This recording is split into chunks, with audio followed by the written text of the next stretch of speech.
Hello children, in my videos I read the chapter for you as it is very important for you so that you can go through the chapter with me, and this will definitely help you gain good marks in your exams. And if you will revisit my videos, it will help you in recalling when you are sitting in the exam and giving your paper, and you will also memorize the chapter thoroughly. Chapter 2: Land, Soil, Water, Natural Vegetation, and Wildlife Resources. In a small village in Tanzania, Africa, Mamba gets up very early in the morning to fetch water. She has to walk a long way and returns after a few hours. She then helps her mother in the house and joins her brothers in taking care of the goats. All her family owns is a piece of rocky land around the small hut. Mamba's father can barely grow some maize and beans on it after toiling hard. This is not enough to feed the family for the whole year. Peter lives in the heart of the sheep rearing region in New Zealand where his family runs a wool processing factory. Every day when he returns from school, Peter watches his uncle taking care of the sheep.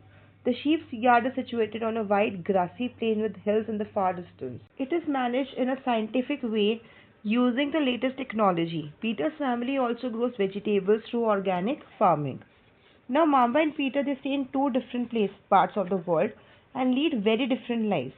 This difference is because of the differences in the quantity of land, soil, water, natural vegetation, animals, and the usage of technology. The availability of such resources is the main reason places differ from each other. Now, children, we have learned about technology in the last chapter, in the first chapter, remember? So, what is technology? Technology is the application of latest knowledge and skill in doing or making things. Now, let's come to next topic, land. Land is among the most important natural resources. It covers only about 30% of the total area of the earth's surface, and all parts of the small percentage are not habitable. Habitable means not fit for living. The uneven distribution of population in different parts of the world is mainly due to varied characteristics of land and climate. The rugged topography, then steep slopes of the mountains. Now, steep slopes of the mountains, the mountain places are not densely populated because it's not easy to live there. Okay. Then low-lying areas susceptible to waterlogging. Now, where there are floods, so the places which are very susceptible to waterlogging, it is also very difficult to stay in those places. Then desert areas. Desert areas are too hot in summers and too cold in winters. So again, it's not very easy to survive there. Then thick forested areas are normally sparsely populated or uninhabited. It means which is either too hot or too cold to live in, or it's not very easy to live there. Okay, so that is why these places are sparsely populated or uninhabited. Very less people they stay there. Okay. Then plains and river valleys offer suitable land for agriculture. Hence, these are the densely populated areas of the world. Now, plains is the most suitable areas for the population to stay here. Plains are the densely populated areas. We people also live in plains here in the north side, right? So the plains are the most suitable places to live. Why? Because they are very nicely connected to all the means of transport, rail, road, water, then air. Then agriculture is very easily done here. Most of the crops they grow in plains. Then plains are most suitable place to live. Now the next topic, land use. Now land is used for different purposes such as agriculture, forestry, mining, building houses, roads and setting up of industries. This is commonly termed as land use. So children, this is the definition of land use. Okay. Now can you list the different ways in which Mamba's and Peter's family use their land? Now you can find out the answer to this question and you can answer in the comment section, right? Now see here on the left hand side, this picture. This is Salzburg in Austria. Notice in how many ways the land has been used in the above picture. So you can see the river, then you can see the green area. These all are fields where the farmers grow their crops, right? Then you can see the houses, small buildings, big buildings, so many things are there. Now I've heard the use of land is determined by physical factors such as topography, soil, climate, minerals, and availability of water. Human factors such as population and technology are also important determinants of land use pattern. Now, land can also be classified on the basis of ownership as private land and community land. Now, what is a private land? Private land is owned by individuals, whereas community land is owned by the community for common uses like collection of fodder, fruits, nuts, or medicinal herbs. These community lands are also called common property resources. Okay, so this whole paragraph is also important. People and their demands are ever growing, but the availability of land is limited. The quality of land also differs from place to place. People started encroaching the common lands to build up commercial areas, housing complexes in the urban areas, and to expand the agricultural land in the rural areas. Today, the vast changes in the land use pattern also reflect the cultural changes in a society. Land degradation, landslides, soil erosion, desertification are the major threats to the environment because of the expansion of agriculture and construction activities. Now more and more construction will go on, and the trees will be cut. So what will happen? Land degradation will happen, landslides will happen, soil erosion will happen, desertification will happen. So it is always suggestible that you should always plant trees rather than just building buildings there. Okay.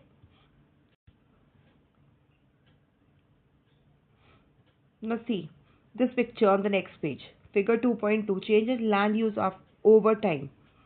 So you can see in the first picture, this is a farmer, right? There is so many green area you can see, and there are only small huts. Now in the second picture, in place of all these small huts, these places are replaced by houses here, right? You can see, and in place of people you can see there are tractors, right? Then in the third picture you can see, now all the green area has been replaced by what? Big buildings, big houses. Then people are walking, now they are using cars, and then you can see school bus here also, and then big buildings only. All the green area has gone off. Then in the fourth picture you can see again so many big buildings, towers, then train, then buses, then cars. No green area at all you can see, right? So you can see this change in land over use over time. Now, conservation of the land resource. How you can conserve your land. Growing population and the ever-growing demand has led to a large-scale destruction of forest cover and arable land, and has created a fear of losing this natural resource. Therefore, the present rate of degradation of land must be checked. Afforestation means planting more and more trees. Okay. Then land reclamation. You can reclaim your land, like the people have built big buildings in a land, but that land was already for green purpose. The government can reclaim that land and grow trees rather and remove those buildings from there. Then regulated use of chemical pesticides and fertilizers. Now pesticides are destroying the crops. So you should regulate the use of those pesticides and fertilizers, and checks on overgrazing. Now many people, they leave their cattle, their cows and their buffaloes to graze on a land, right? And the overgrazing, the more and more the cattle are there grazing the green area is, the grass is being removed from there. So overgrazing also are some of the common methods used to conserve land resources. Now soil. The thin layer of grainy substance covering the surface of the earth is called soil. It is closely linked to land. Landforms determine the type of soil. Soil is made up of organic matter, minerals, and weathered rocks found on the earth. This happens through the process of weathering. Now, what is weathering? Let's read here on the right hand side. The breaking up and decay of exposed rocks by temperature changes, frost action, plant, animals, and human activity. So, this is weathering. Okay. Now this happens through the process of weathering. Okay, so all this happens through the process of weathering. Right mix of minerals and organic matter make the soil fertile. Fertile means very easy, very fit to grow crops there. Now the next page, landslides. Landslides are simply defined as the mass movement of rock, debris or earth down a slope. These mainly happens in mountain areas, okay, where there are steep slopes. They often take place in conjunction with earthquakes, floods and volcanoes. A prolonged spell of rainfall can cause heavy landslides that can block the flow of river for quite some time. The formation of river blocks can cause havoc to the settlements downstream on its bursting. In the hilly terrain, landslides have been a major and widely spread natural disaster that often strike life and property and occupy a position of major concern. A case study. A massive landslide hit Pangi village near Rekong PO in Kinnaur district of Himachal Pradesh and damaged a 200-meter stretch of Old Hindustan Tibet Road National Highway 22. This landslide was triggered by intense blasting at Pangi village. Due to blasting, this weak zone of slope collapsed and caused intense damage to the road and nearby villages. The Pangi village was completely vacated to avoid any possible loss of life. Vacated means उसको खाली करा दिया जाना, लोगों को वहाँ से हटा दिया जाना. Okay. Now mitigation mechanism. Advancement in scientific techniques has empowered us to understand what factors cause landslides and how to manage them. Some broad mitigation techniques of landslide are as follows. Hazard mapping to locate areas prone to landslides. Hence, such areas can be avoided for building settlements. Then, construction of retention wall to stop land from slipping. See here, you can see this retention wall here. Then third one, increase in the vegetation cover to arrest landslide. Then fourth one, the surface drainage control works to control the movement of landslide along with the rainwater and spring flows.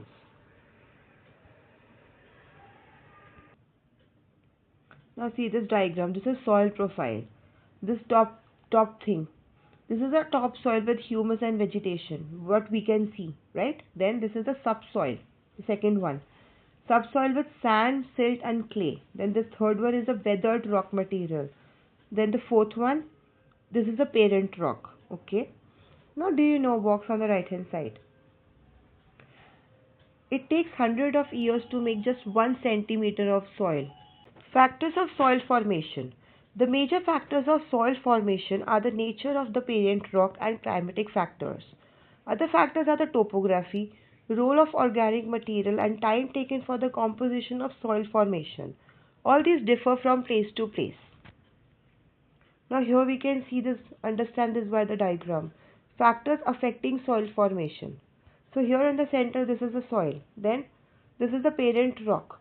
Determines color, texture, chemical properties, mineral content and permeability. Now what is permeability? It is a substance ability, that how it can pass the liquid or gases through it. Okay. Then the climate. Temperature, rainfall influence, rate of weathering and humus formation. Then relief. Altitude and slope determine accumulation of soil. Then flora, fauna and microorganisms. This affect the rate of humus formation. Then time. Determines thickness of soil profile. So this whole diagram is very important. Okay. Now the next topic. Degradation of soil and conservation measures. Soil erosion and depletion are the major threats to soil as a resource. Both human and natural factors can lead to degradation of soils. Factors which lead to soil degradation are deforestation. Deforestation means the large-scale cutting down of trees. Okay. Then overgrazing, I've already explained earlier. Then overuse of chemical fertilizers or pesticides. Then rain wash, landslides and floods. Now some methods of soil conservation are listed below. Now how we can conserve the soil? Mulching. What is mulching? The bare ground between plants is covered with a layer of organic matter like straw. It helps to retain soil moisture. Then counter barriers. Stones, grass, soil are used to build barriers along contours. Trenches are made in front of the barriers to collect water. Then rock dam. Rocks are piled up to slow down the flow of water. This prevents gullies and further soil loss. See here you can see, then this is a picture of terrace farming. Let's read what is terrace farming. Broad flat steps or terraces are made on the steep slope so that flat surfaces are available to grow crops. They reduce surface runoff and soil erosion. And this mainly happens in the mountain areas where the rocks, the mountains are cut and they are carved out as terraces. Okay. Here also you can see in the picture, these are the terraces. Then Intercropping. What is intercropping? Different crops are grown in alternate rows and are sown at different times to protect the soil from rain wash. Then contour plowing. Plowing parallel to the contours of a hill slope to form a natural barrier for water to flow down the slope. See, this is contour plowing. Plowing parallel to the contours of a hill slope to form a natural barrier for water to flow down the slope. Then shelter wells.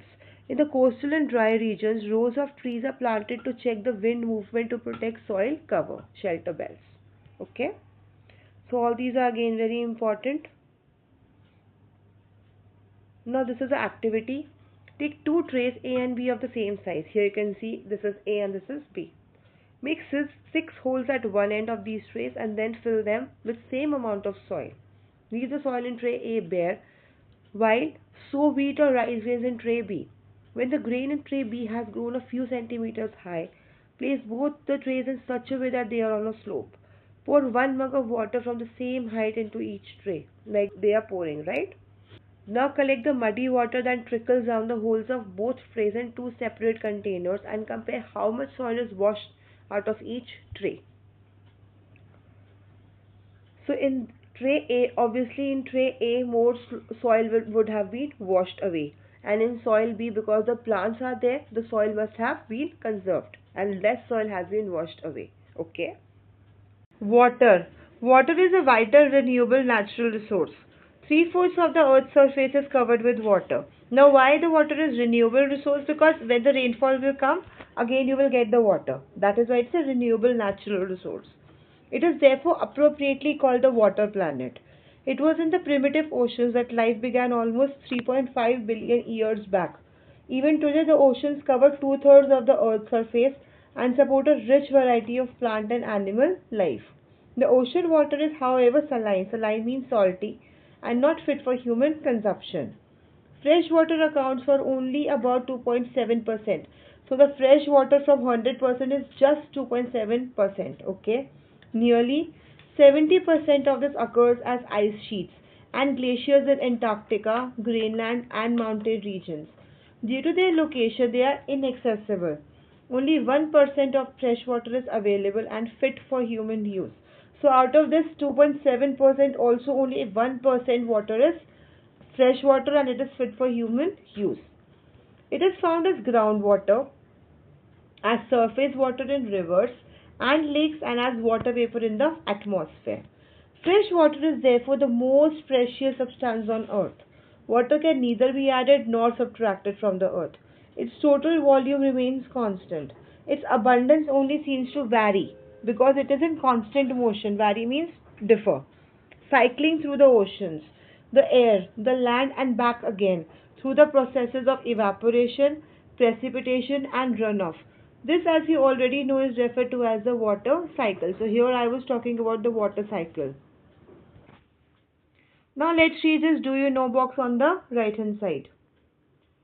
In 1975, the consumption of water for human use was 3,850 cu kilometer per year. It soared to more than 6,000 cu kilometer per year in the year 2000. Then the second do you know box. A dripping tap wastes 1200 liters of water in a year. So you should always check your taps in the home to avoid wastage of water, right? Now come to the next page. Humans use huge amounts of water not only for drinking and washing but also in the process of production. Water for agriculture, industries, generating electricity through reservoirs of dams are the other usages. Increasing population, rising demands for food and cash crops, increasing urbanization and rising standards of living are the major factors leading to shortages in supply of fresh water, either due to drying up of water sources or water pollution. So I'll repeat this again as it is very important.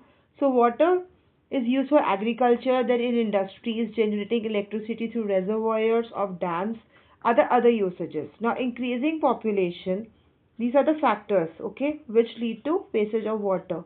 Increasing population, rising demand for food and cash crops, increasing urbanization and rising standards of living are the major factors leading to shortages in the supply of fresh water, either due to drying up of water sources or water pollution. Now see, here is the activity. So this is an activity like you can do it at by yourself also, and then you can comment the answer in the comment box, right? Now, an average urban Indian uses about 150 liters of water every day. Now, see, in drinking, he is using, an average person is using 3 liters of person per day. Then cooking, 4 liters of person per day. Then bathing, 20 liters. Then flushing, 40. Then washing clothes, 40. Then washing utensils, 20. Gardening, 23. So, total of this makes about 150.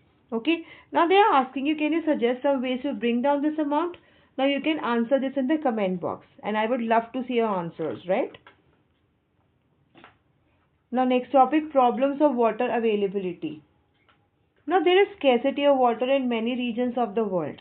Most of Africa, West Asia, South Asia, parts of Western USA, Northwest Mexico, parts of South America and entire Australia are facing shortages in fresh water supply. Countries located in climatic zones most susceptible to droughts face great problems of water scarcity. Now, where there are droughts, there is always water scarcity. Okay, thus water shortage may be a consequence of variation in seasonal or annual precipitation, or the scarcity is caused by overexploitation and contamination of water sources. Conservation of water resources. Access to clean and adequate water sources is a major problem facing the world today. Steps have to be taken to conserve this dwindling resource. Even though water is a renewable resource, its overuse and pollution make it unfit for use. So, discharge of untreated or partially treated sewage. Now, what is sewage? The dirty water, the used water, which we get from home, from bathrooms, from kitchens, etc. Then, agricultural chemicals, the chemicals, pesticides which are used in agriculture, and industrial effluents and water bodies are major contaminants. So, industrial effluents, the industrial waste, which comes from the industries. These three things. These are the major contaminants of the water. Okay. So they pollute water with nitrates, metals, and pesticides. Right? Now, before proceeding to the next page, let's see this on the left hand side of the picture. Figure 2.8, River Yamuna is getting polluted due to sewage, industrial effluents, and garbage. Now, most of these chemicals are non biodegradable and reach human bodies through water. Water pollution can be controlled by treating these effluents suitably before releasing them in water bodies. Forest and other vegetation cover slow the surface runoff and replenish underground water.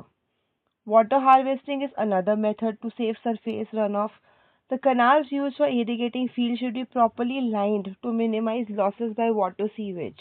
Then sprinklers effectively irrigate the area by checking water losses through seepage and evaporation. Now you might have seen a sprinkler maybe in your society. Water comes at a very slow rate. That is why the water loss doesn't happen. Okay. Then in dry regions with high rates of evaporation, drip or trickle irrigation is very useful. The valuable water resource can therefore be conserved by adopting these means of irrigation. So, what are the main ways? First is forest and other vegetation cover should be increased. Okay, because it slows the surface runoff and replenish underground water. Then second method would be water harvesting to save surface runoff. This one. Then the canals can be used for irrigating field should be properly lined to minimize losses by water seepage. Then sprinklers are the effective ways. And in dry regions, you can use drip or trickle irrigation, right? So all these methods they will conserve the water and water loss will not happen. Okay. Now the next topic, natural vegetation and wildlife. Some school children were visiting an exhibition on handicrafts. The articles in the exhibition were collected from different parts of a country. Mona picked up a bag and exclaimed, "This is a beautiful handbag." "Yes, it is made from jute," the teacher said. "Do you see those baskets, lampshades, and chairs? Those are made of canes and bamboos. In the eastern and northeastern humid regions of India, bamboo grows in plenty." Jasi was excited to see a silk scarf. See this beautiful scarf. The teacher explained that silk is obtained from silkworms that are bred on mulberry trees. Silk obtaining from silkworm is known as sericulture. Okay. The children understood that plants provide us with many different products that we use in our day-to-day life. Natural vegetation and wildlife exist only in the narrow zone of contact between the lithosphere, hydrosphere, and atmosphere that we call biosphere. In the biosphere, living beings are interrelated and interdependent on each other for survival. Okay? Living beings means humans, animals, plants. This life supporting system is known as the ecosystem. Okay, so you can learn the definition from here till here is the biosphere. Then in the biosphere till here is the ecosystem, right? Vegetation and wildlife are valuable resources. Plants provide us with timber, give shelter to animals, provide oxygen we breathe, protect soils, two essential for growing crops, act as a shelter belts, help in storage of underground water, gives us fruits, nuts, latex, turpentine oil, gum, medicinal plants, and also the paper that is so essential for your studies. These are the innumerable uses of plants that you can add some more, right? You can also add some more. Now come back to the last page again and see these are the silkworms, figure 2.10. Then let's read this do you know box here on the right hand side, just above the silkworms picture. Rainwater harvesting is the process of collecting rainwater from rooftops and directing it to an appropriate location where it is stored for future use. On an average, one spell of rain for 2 hours is enough to save 8,000 liters of water. Okay, so you can do this rainwater harvesting in at your homes, at your society. You can make arrangements for the same. And already in many societies nowadays, in NCR region and in many big cities where there are societies, right? So there are already these facilities available. Otherwise, you can also make these facilities, this type of facility available in your homes. Now come back again to the page we were studying. Okay, now I am here. Wildlife includes animals, birds, insects, as well as the aquatic life forms. They provide us milk, hides, and wool. Insects like bees provide us honey, help in pollination of flowers, and have an important role to play as decomposers in the ecosystem. Okay, the birds feed on insects and act as decomposers as well. Vulture, due to its ability to feed on dead livestock, is a scavenger and considered a vital cleanser of the environment.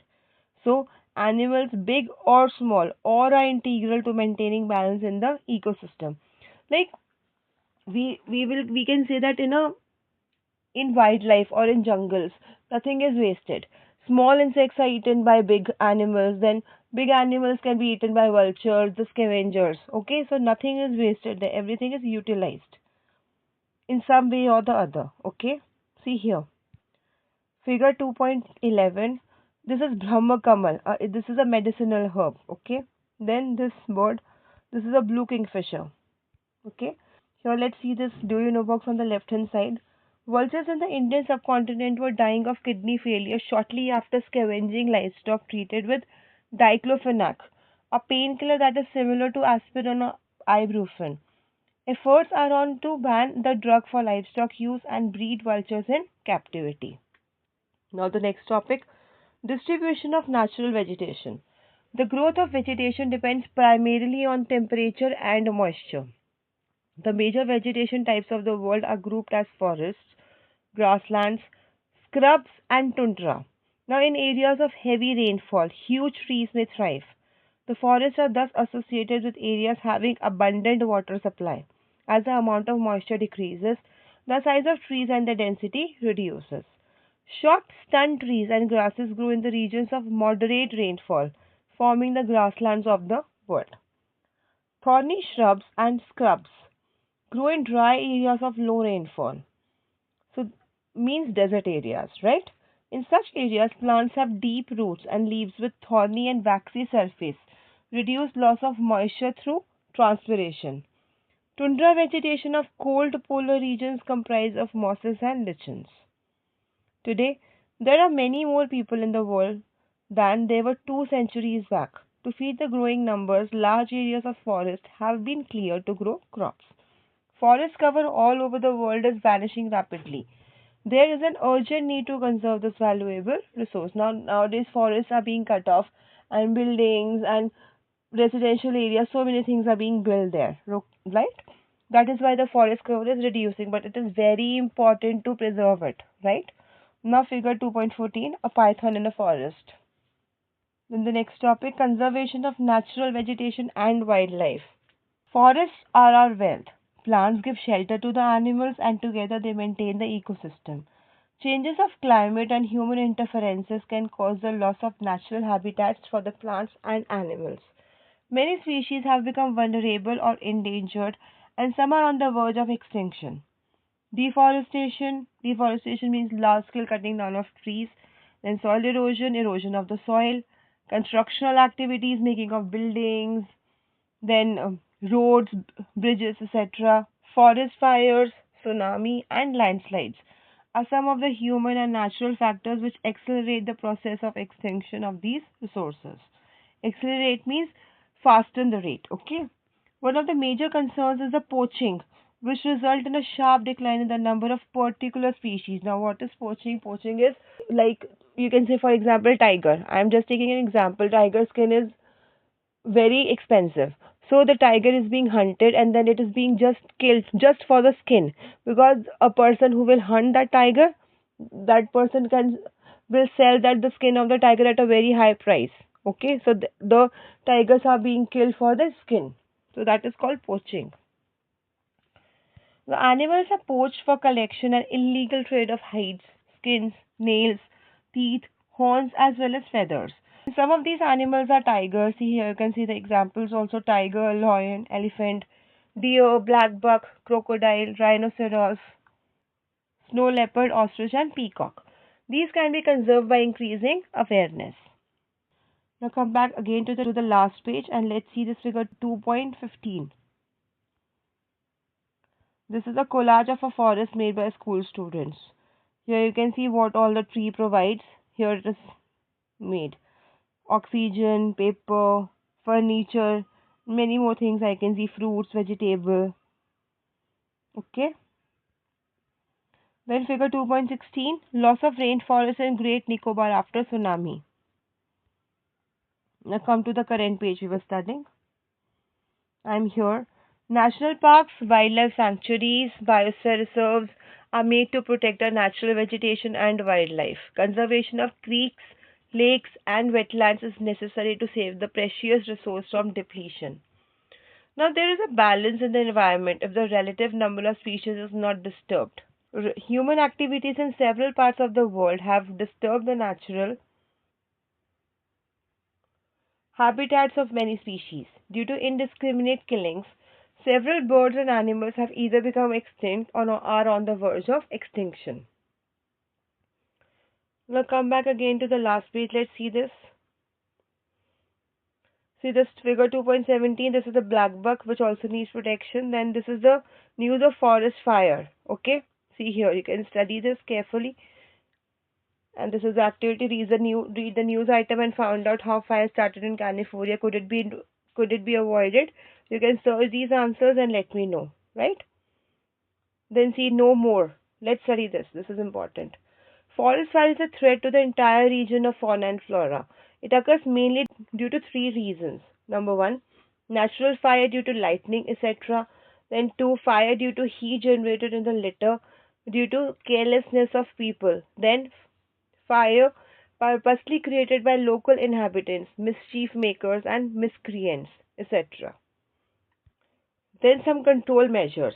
Prevention of fire through education. Then second one, prompt detection of fires through well coordinated network of observation points, efficient ground patrolling, and communication network.